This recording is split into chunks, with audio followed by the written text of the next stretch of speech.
আল্লাহর রহমত থেকে বিতাড়িত 5 শ্রেণীর মানুষ যারা জান্নাতে প্রবেশ করবে না।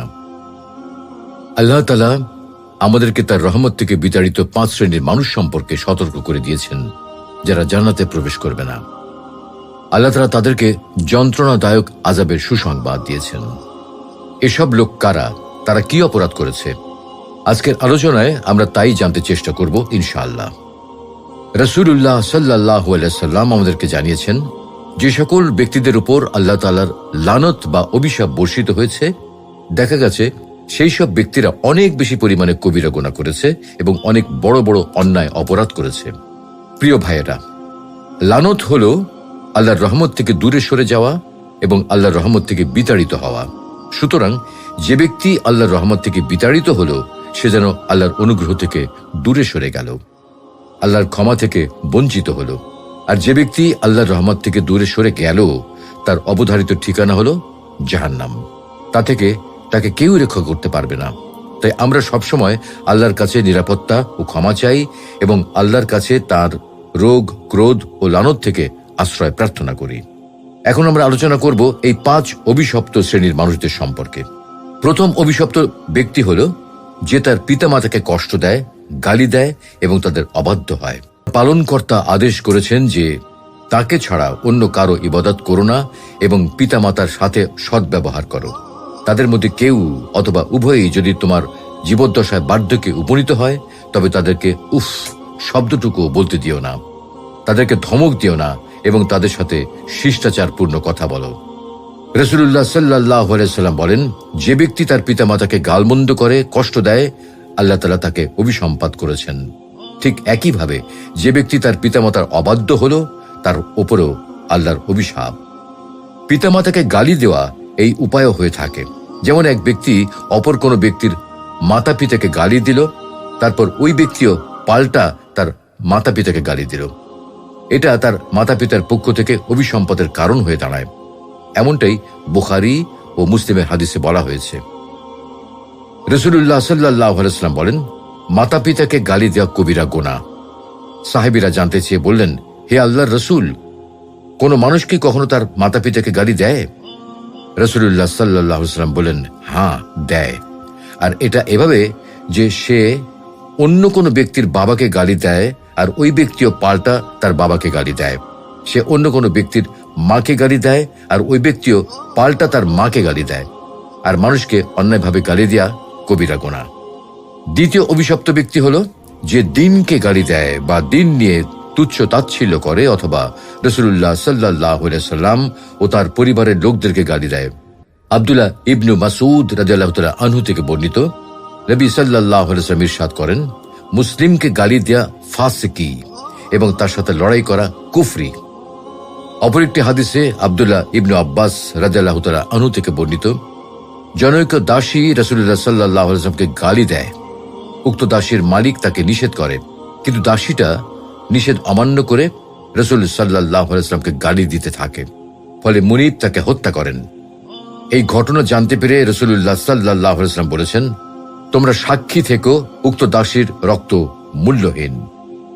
তাই ইসলামিক স্কলারগণ এ ব্যাপারে একমত যে দিনকে গালি দেওয়া আল্লাহর প্রতি কুফরি করার নামান্তর। আর এমনটা যখন কোনো মুসলিম ব্যক্তির পক্ষ থেকে প্রকাশ পায়, তখন সে তার এমন কর্মকাণ্ডের জন্য ইসলাম থেকে বেরিয়ে যায়।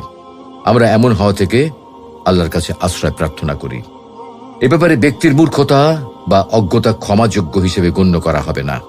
যে ব্যক্তি দিনকে গালি দিল, তার জন্য আবশ্যক হলো পুনরায় সঠিকভাবে তওবা করে আবার দিনের মাঝে ফিরে আসা।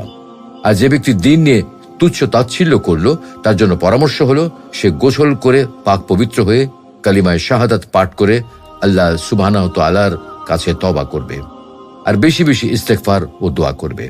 আর সে যেন জেনে রাখে, বান্দার সামনে ছোট বড় সকল গুনাহ থেকে তওবার দরজা খোলা রয়েছে। শাইখ ইবনে উসাইমিন বলেন, আল্লাহর দিন নিয়ে তুচ্ছ তাচ্ছিল্য করা, আল্লাহর দিনকে গালি দেওয়া, আল্লাহকে গালি দেওয়া, রাসূল সাল্লাল্লাহু আলাইহি ওয়াসাল্লামকে গালি দেওয়া অথবা আল্লাহ ও তার রাসূলকে নিয়ে তুচ্ছ তাচ্ছিল্য করা কুফরি। যে ব্যক্তি এমনটি করবে, সে মিল্লাতে ইসলাম থেকে বেরিয়ে যাবে। অবশ্য তারপরেও তার জন্য তওবার সুযোগ রয়েছে, কেননা আল্লাহ তাআলা বলেন, قل يا عبادي الذين أسرفوا على أنفسهم لا تقنطوا من رحمة الله إن الله يغفر الذنوب جميعا إنه هو الغفور الرحيم। আপনি বলে দিন, হে আমার বান্দাগণ, যারা নিজেদের নফসের উপর সীমা লঙ্ঘন করে ফেলেছ, তোমরা আল্লাহর রহমত থেকে নিরাশ হয়েও না। নিশ্চয়ই আল্লাহ তাআলা সকল গুনাহ মাফ করে দেবেন। নিশ্চয়ই তিনি অতিশয় ক্ষমাশীল, অতিশয় দয়ালু। মানুষ যখন তওবার সকল শর্ত পূরণ করে খুব একনিষ্ঠভাবে আল্লাহর কাছে তওবা করে, আল্লাহ তাআলা তার তওবা কবুল করেন। তৃতীয় অভিশপ্ত ব্যক্তি হল যে মহিলাদের অনুরূপ বেশ ধারণ করে। সে পোশাকের দিক দিয়ে বা কথার দিক দিয়ে বা চলাফেরার দিক দিয়ে বা অন্য কোনো দিক দিয়ে মহিলাদের অনুকরণ করে, চাই সেটা বাস্তবে হোক কিংবা ঠাট্টা ছলে হোক। আব্দুল্লাহ ইবনে আব্বাস রাদিয়াল্লাহু তাআলা আনহু থেকে বর্ণিত, তিনি বলেন, যেসব পুরুষ মহিলাদের বেশ ধারণ করে এবং যেসব মহিলা পুরুষদের বেশ ধারণ করে, রাসূলুল্লাহ সাল্লাল্লাহু আলাইহি ওয়াসাল্লাম তাদের উপর অভিসম্পাত করেছেন। চতুর্থ অভিশপ্ত ব্যক্তি হল যে হিল্লা বিয়ে করে বা যার জন্য হিল্লা করা হয়। আর সে হলো এমন ব্যক্তি যে কোনো মহিলাকে তার স্বামী তালাক দেওয়ার পর ভাড়ার বিনিময় বা চুক্তির ভিত্তিতে বিয়ে করে। রাসূলুল্লাহ সাল্লাল্লাহু আলাইহি ওয়াসাল্লাম হিল্লাকারী পুরুষ ও হিল্লাকারী নারীর উপর অভিসম্পাত করেছেন। আলী ও উকবা ইবনে আমির রাদিয়াল্লাহু তাআলা আনহু থেকে বর্ণিত, নবী সাল্লাল্লাহু আলাইহি ওয়াসাল্লাম বলেছেন, হালালকারী এবং যার জন্য হালাল করা হয় তারা উভয়ে অভিশপ্ত।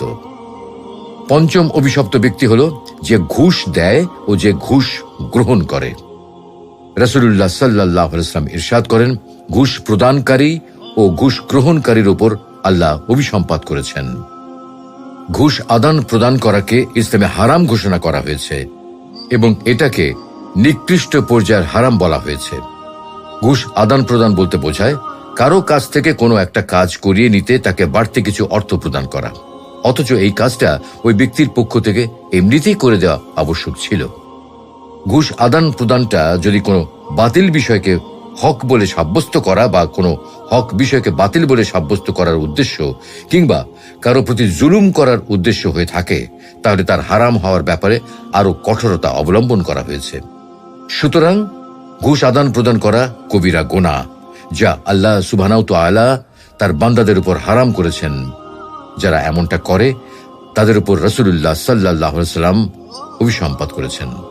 তাই আমাদের উচিত হলো এটা থেকে বেঁচে থাকা এবং এটাকে ভয় করা, আর মানুষজনকে ঘুষ আদান প্রদান করার উপর ভয় দেখানো, কেননা এতে রয়েছে মহা ফাসাদ, কবিরা গুনাহ এবং বড় ধরনের শাস্তি। ঘুষ নয়, বরং আল্লাহ সুবহানাহু ওয়া তাআলা আমাদেরকে পরস্পর সহযোগিতার ব্যাপারে নির্দেশ করে বলেন, কাজে ও খোদা ভীতির কাজে একে অপরকে সহযোগিতা করো, গুনাহ ও শত্রুতার কাজে একে অপরকে সহযোগিতা করো না, আল্লাহকে ভয় করো, নিশ্চয়ই আল্লাহ কঠোর শাস্তিদাতা। প্রিয় দর্শক মণ্ডলী, এ পর্যন্ত আমরা অভিশপ্ত ব্যক্তি ও আল্লাহর রহমত থেকে বিতাড়িত ব্যক্তিদের সম্পর্কে জানতে পারলাম। তাই আমাদের উচিত আল্লাহকে ভয় করা এবং উল্লিখিত গুনাহগুলো থেকে বিরত থাকা, আল্লাহ রাব্বুল আলামিনের কাছে ক্ষমা ও সাহায্য প্রার্থনা করা, আল্লাহর কাছে একনিষ্ঠভাবে তওবার মাধ্যমে কল্যাণের পথে ফিরে আসা। নিশ্চয়ই আল্লাহ সুবহানাহু ওয়া তাআলা অতিশয় ক্ষমাশীল ও দয়ালু। হে আল্লাহ, আপনি আমাদেরকে, আমাদের মাতা পিতাকে এবং সকল মুমিন পুরুষ ও মুমিন মহিলাদেরকে ক্ষমা করে দিন, আমিন। সুপ্রিয় দর্শক শ্রোতা, যারা আমাদের চ্যানেলটি এখনো সাবস্ক্রাইব করেননি, তারা আমাদের চ্যানেলটি সাবস্ক্রাইব করে পাশে থাকা বেল আইকনটি বাজিয়ে দিন, যাতে পরবর্তী আপডেটগুলো আপনি সহজেই পেয়ে যান।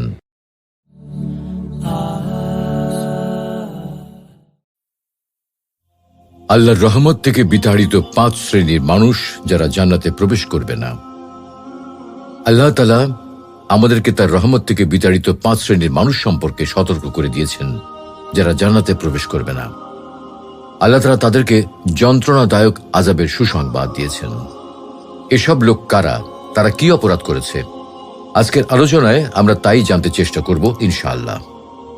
রাসূলুল্লাহ সাল্লাল্লাহু আলাইহি ওয়াসাল্লাম আমাদেরকে জানিয়েছেন, যে সকল ব্যক্তিদের উপর আল্লাহ তাআলার লানত বা অভিশাপ বর্ষিত হয়েছে, দেখা গেছে সেই সব ব্যক্তিরা অনেক বেশি পরিমাণে কবিরা গুনাহ করেছে এবং অনেক বড় বড় অন্যায় অপরাধ করেছে।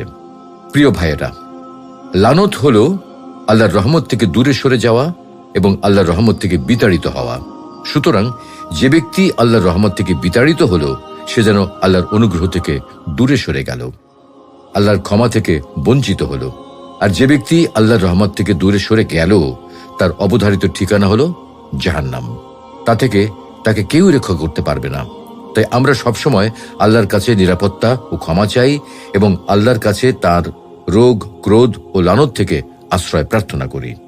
এখন আমরা আলোচনা করব এই 5 অভিশপ্ত শ্রেণীর মানুষদের সম্পর্কে। প্রথম অভিশপ্ত ব্যক্তি হল যে তার পিতামাতাকে কষ্ট দেয়, গালি দেয় এবং তাদের অবাধ্য হয়।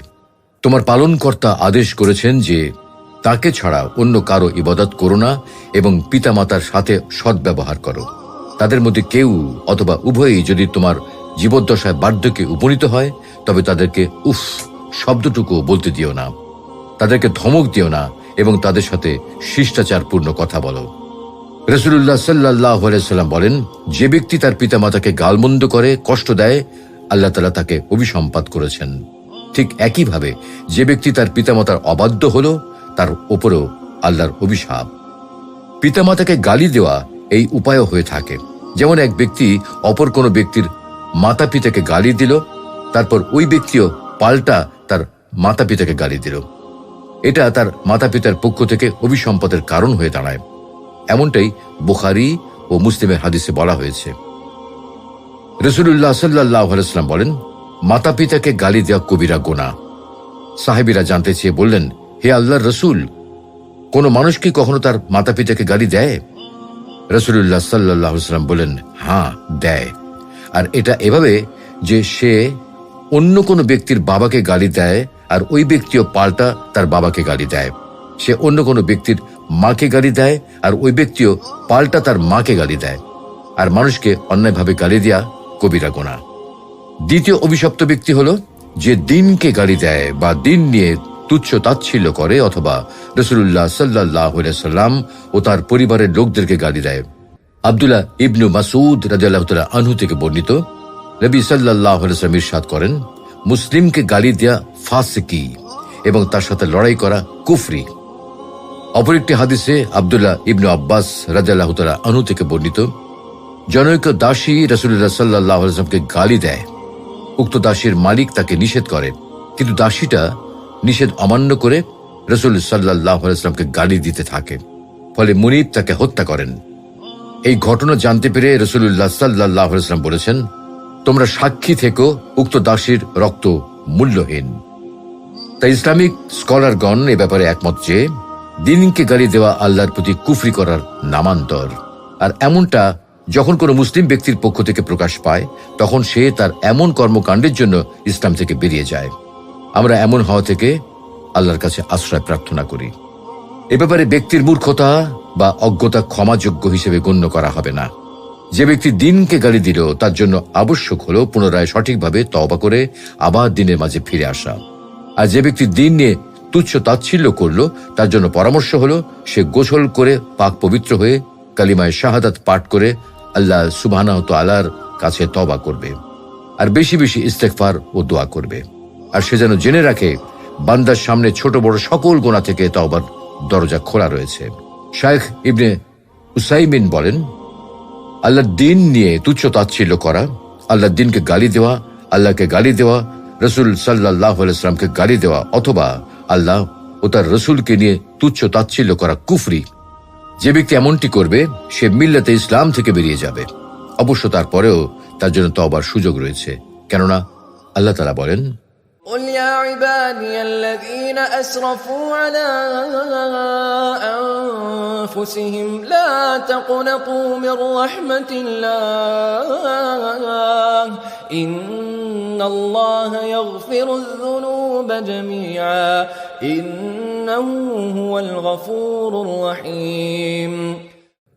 আপনি বলে দিন, হে আমার বান্দাগণ, যারা নিজেদের নফসের উপর সীমা লঙ্ঘন করে ফেলেছ, তোমরা আল্লাহর রহমত থেকে নিরাশ হয়েও না। নিশ্চয়ই আল্লাহ তাআলা সকল গুনাহ মাফ করে দেবেন। নিশ্চয়ই তিনি অতিশয় ক্ষমাশীল, অতিশয় দয়ালু। মানুষ যখন তওবার সকল শর্ত পূরণ করে খুব একনিষ্ঠভাবে আল্লাহর কাছে তওবা করে, আল্লাহ তাআলা তার তওবা কবুল করেন। তৃতীয় অভিশপ্ত ব্যক্তি হল যে মহিলাদের অনুরূপ বেশ ধারণ করে, সে পোশাকের দিক দিয়ে বা কথার দিক দিয়ে বা চলাফেরার দিক দিয়ে বা অন্য কোনো দিক দিয়ে মহিলাদের অনুকরণ করে, চাই সেটা বাস্তবে হোক কিংবা ঠাট্টা ছলে হোক। আব্দুল্লাহ ইবনে আব্বাস রাদিয়াল্লাহু তাআলা আনহু থেকে বর্ণিত, তিনি বলেন, যেসব পুরুষ মহিলাদের বেশ ধারণ করে এবং যেসব মহিলা পুরুষদের বেশ ধারণ করে, রাসূলুল্লাহ সাল্লাল্লাহু আলাইহি ওয়াসাল্লাম তাদের উপর অভিসম্পাত করেছেন। চতুর্থ অভিশপ্ত ব্যক্তি হল যে হিল্লা বিয়ে করে বা যার জন্য হিল্লা করা হয়, আর সে হলো এমন ব্যক্তি যে কোনো মহিলাকে তার স্বামী তালাক দেওয়ার পর ভাড়ার বিনিময় বা চুক্তির ভিত্তিতে বিয়ে করে। রাসূলুল্লাহ সাল্লাল্লাহু আলাইহি ওয়াসাল্লাম হিল্লাকারী পুরুষ ও হিল্লাকারী নারীর উপর অভিসম্পাত করেছেন। আলী ও উকবা ইবনু আমির রাদিয়াল্লাহু তাআলা আনহু থেকে বর্ণিত, নবী সাল্লাল্লাহু আলাইহি ওয়াসাল্লাম বলেছেন, হালালকারী এবং যার জন্য হালাল করা হয় তারা উভয়ে অভিশপ্ত। পঞ্চম অভিশপ্ত ব্যক্তি হল যে ঘুষ দেয় ও যে ঘুষ গ্রহণ করে। রাসূলুল্লাহ সাল্লাল্লাহু আলাইহি ওয়াসাল্লাম ইরশাদ করেন, ঘুষ প্রদানকারী ও ঘুষ গ্রহণকারীর উপর আল্লাহ অভিসম্পাত করেছেন। ঘুষ আদান প্রদান করাকে ইসলামে হারাম ঘোষণা করা হয়েছে এবং এটাকে নিকৃষ্ট পর্যায়ের হারাম বলা হয়েছে। ঘুষ আদান প্রদান বলতে বোঝায় কারো কাছ থেকে কোনো একটা কাজ করিয়ে নিতে তাকে বাড়তি কিছু অর্থ প্রদান করা, অথচ এই কাজটা ওই ব্যক্তির পক্ষ থেকে এমনিতেই করে দেওয়া আবশ্যক ছিল। ঘুষ আদান প্রদানটা যদি কোনো বাতিল বিষয়কে হক বলে সাব্যস্ত করা বা কোনো হক বিষয়কে বাতিল বলে সাব্যস্ত করার উদ্দেশ্য কিংবা কারো প্রতি জুলুম করার উদ্দেশ্য হয়ে থাকে, তাহলে তার হারাম হওয়ার ব্যাপারে আরো কঠোরতা অবলম্বন করা হয়েছে। সুতরাং ঘুষ আদান প্রদান করা কবিরা গুনাহ, যা আল্লাহ সুবহানাহু ওয়া তাআলা তার বান্দাদের উপর হারাম করেছেন। যারা এমনটা করে তাদের উপর রাসূলুল্লাহ সাল্লাল্লাহু আলাইহি ওয়াসাল্লাম অভিসম্পাত করেছেন। তাই আমাদের উচিত হলো এটা থেকে বেঁচে থাকা এবং এটাকে ভয় করা, আর মানুষজনকে ঘুষ আদান প্রদান করার উপর ভয় দেখানো, কেননা এতে রয়েছে মহা ফাসাদ, কবিরা গুনাহ এবং বড় ধরনের শাস্তি। ঘুষ নয়, বরং আল্লাহ সুবহানাহু ওয়া তাআলা আমাদেরকে পরস্পর সহযোগিতার ব্যাপারে নির্দেশ করে বলেন, কাজে ও খোদা ভীতির কাজে একে অপরকে সহযোগিতা করো, গুনাহ ও শত্রুতার কাজে একে অপরকে সহযোগিতা করো না, আল্লাহকে ভয় করো, নিশ্চয়ই আল্লাহ কঠোর শাস্তিদাতা। প্রিয় দর্শক মণ্ডলী, এ পর্যন্ত আমরা অভিশপ্ত ব্যক্তি ও আল্লাহর রহমত থেকে বিতাড়িত ব্যক্তিদের সম্পর্কে জানতে পারলাম। তাই আমাদের উচিত আল্লাহকে ভয় করা এবং উল্লিখিত গুনাহগুলো থেকে বিরত থাকা, আল্লাহ রাব্বুল আলামিনের কাছে ক্ষমা ও সাহায্য প্রার্থনা করা, আল্লাহর কাছে একনিষ্ঠভাবে তওবার মাধ্যমে কল্যাণের পথে ফিরে আসা। নিশ্চয়ই আল্লাহ সুবহানাহু ওয়া তাআলা অতিশয় ক্ষমাশীল ও দয়ালু। হে আল্লাহ, আপনি আমাদেরকে, আমাদের মাতা পিতাকে এবং সকল মুমিন পুরুষ ও মুমিন মহিলাদেরকে ক্ষমা করে দিন, আমিন। সুপ্রিয় দর্শক শ্রোতা, যারা আমাদের চ্যানেলটি এখনো সাবস্ক্রাইব করেননি, তারা আমাদের চ্যানেলটি সাবস্ক্রাইব করে পাশে থাকা বেল আইকনটি বাজিয়ে দিন, যাতে পরবর্তী আপডেটগুলো আপনি সহজেই পেয়ে যান।